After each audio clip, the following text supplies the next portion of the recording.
जल्दी चेक करंतु अकाउंट को आसिला सुभद्रा योजनार टंका हिताधिकारीଙ୍କ खाताକୁ ଆସିବ ସୁଭଦ୍ରା ଯୋଜନାର ପ୍ରଥମ କିସ୍ତିର ଦ୍ୱିତୀୟ ପର୍ଯ୍ୟାୟ ଟଙ୍କା। ହେଲେ ଆଜି ମହିଳାଙ୍କ ଆକାଉଣ୍ଟକୁ 1 ଟଙ୍କା ଆସିଛି। ଯଦି ଆପଣ ମଧ୍ୟ ପ୍ରଥମ କିସ୍ତିର ପ୍ରଥମ ପର୍ଯ୍ୟାୟ ଟଙ୍କା ପାଇନାହାନ୍ତି ଶୀଘ୍ର ଯାଞ୍ଚ କରନ୍ତୁ ଆପଣଙ୍କ ମୋବାଇଲ। ରାଜ୍ୟ ସରକାର ମହିଳାଙ୍କ ଅପେକ୍ଷାର ଅନ୍ତ ଘଟିଛି। ଯେଉଁମାନେ ଆକାଉଣ୍ଟକୁ ଟଙ୍କା ଆସିନଥିଲା ସେମାନଙ୍କ ପାଇଁ ଏହା ଏକ ଗୁରୁତ୍ୱପୂର୍ଣ୍ଣ ଖବର। ଆଜି 1 ଟଙ୍କା ଆସିବ ବୋଲି ସରକାର ଏନେଇ ପୂର୍ବରୁ ବଡ଼ ଘୋଷଣା କରିଥିଲେ।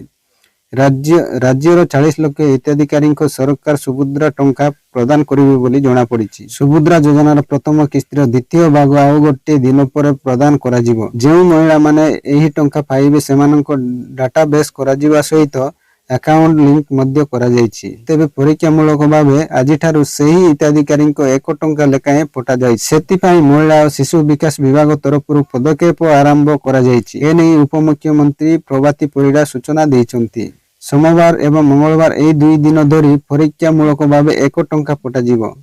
बुधवार दिन पारिपदारे आयोजित मेगा कार्यक्रम रे एही टंका मुख्यमंत्री मोहन माझी स्विच टीपी महिलांको अकाउंट को पठाइबे बोली जणा पड़िछि। प्रथम किस्तिर द्वितीय पर्यायर प्राय 4 लाख अधिक हिताधिकारी को टंका मिलिबो।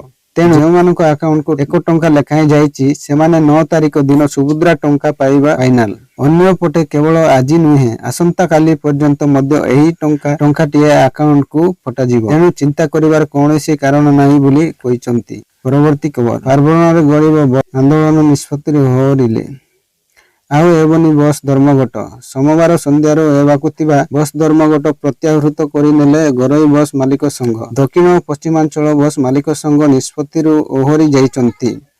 परिवहन मंत्री सह बैठक पर धर्मघट ओहरिला संघ। लक्ष्मी बस चलाचल को विरोध करी धर्मघट डाकरा दिया जाइथिला।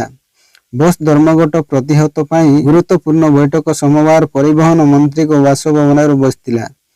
मानस मंथन पर यह प्रत्यावृत होइछि। दुर्गा पूजा पाई चलचंचल सारा राज्य। एही समय रे छुट्टी रहउतिबारु लोक अधिक बस यात्रा करितांती। हेले घरोई बस मालिक संघ पक्षरु सोमवार संध्यार 24 घंटिया बस बंद डाकरा दिया जाइथिला। लक्ष्मी बस रो टायर 2 सेवा अर्थात ब्लॉक रो जिला मुख्यालय पर्यंत चलाचल को प्रतिवाद करी दक्षिण और पश्चिम ओडिशार 14 जिले में घरोई बस मालिक संघ एभली निष्पत्ति नैथिले। एने सरकार सोमवार आलोचना पाई घरोई मालिक संघ कर्मकर्ता डाकिथिले। आलोचना विफल हेले यात्री को नाही नथिबा समस्यार सम्मुखीन हेबाकू पड़िबो बोली चिंता करथिले। लक्ष्मी बस चलाचल को नहीं पश्चिमांचल और दक्षिणांचल बस मालिक संघ पक्षरु सोमवार संध्या 6 टारू 24 घंटिया बस चलाचल बंद रखिबा लागि डाकरा दिया जाइथिला। डाकरा दिया जाइतिबा बेले राज्य सरकार एहाकू गुरुत्व सह नैथिले। ए संपर्क रे आलोचना करिबा लागि मंत्री विभूति भूषण जेनांक अध्यक्षरे सोमवार सकाळु एक गुरुत्वपूर्ण बैठक करने बस मालिक संघ को डका जाइथिला। 14 जिले में 25 घरोई बस मालिक संघ 24 घंटिया धर्मघट करिवे बोली घोषणा करथिले।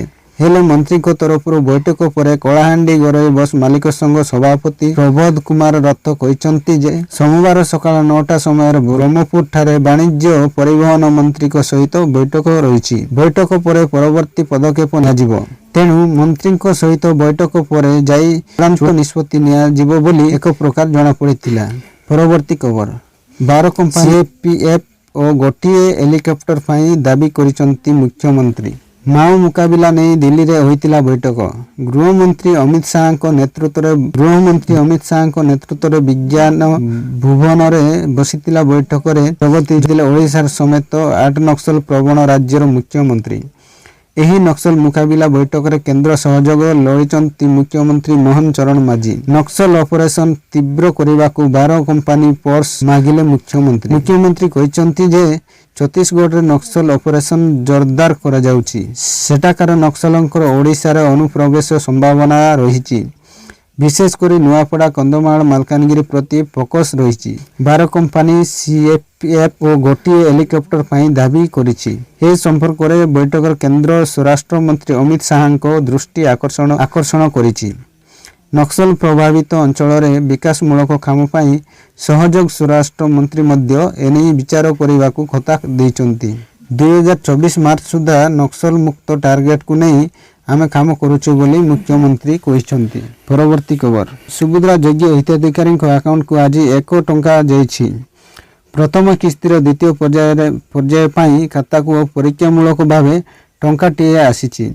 9 तारिख दिन बाकी 4,999 टंका योग्य हिताधिकारी खाता को आसीबो बोली उपमुख्यमंत्री प्रभाती परिड़ा कहिसंती। एथिसह उपमुख्यमंत्री एसएचजी पई बड़ घोषणा करिसंती। से कहिसंती 9 रे एसएचजी महिला ऋण छाड़ हेबो। 200 कोटी ऊर्ध्व टंका छाड़ करा जिवो। आसंता 9 तारिख रे योग्य हिताधिकारी सुभद्रा टंका जिवो उपमुख्यमंत्री कहिसंती। आज सुधा 1 कोटी महिला आवेदन पूरण हो पारे। 32 लाख एमपीसीआई क्लियरांस संपूर्ण होइतिबा प्रभाती कहिसंती। सुभद्रा क्षेत्र बारिपदार मुख्यमंत्री मोहन माझी द्वितीय पर्याय टंका को प्रदान करिवे। एथिपाई बारिपदा स्वतंत्र कार्यक्रम आयोजन करा जायछि बोली जणा पड़िछि।